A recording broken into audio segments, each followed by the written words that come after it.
j'avais déjà entendu parler de la Chine depuis mon enfance par mes parents et surtout mon père. Et donc, j'ai eu envie de venir.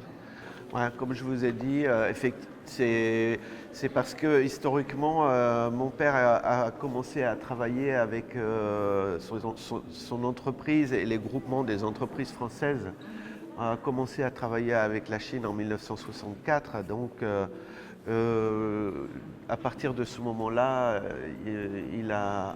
on va dire, il nous a communiqué cette passion et cette aventure.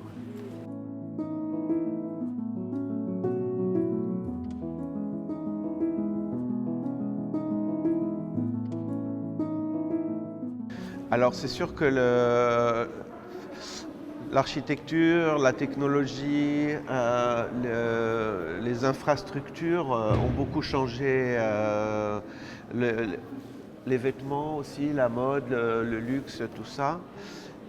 Mais je considère que dans les traditions et les personnes, les êtres vivants, en fait, ont toujours le même cœur et le même, voilà, les mêmes émotions. La mentalité?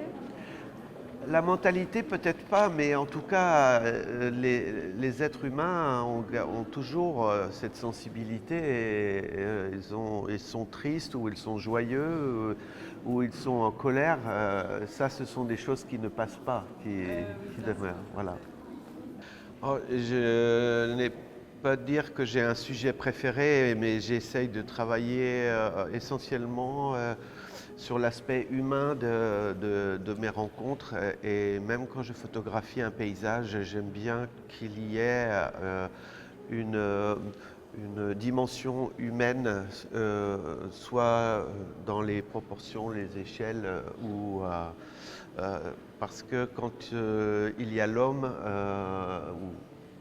au sens large bien sûr, il y a une histoire qui s'écrit.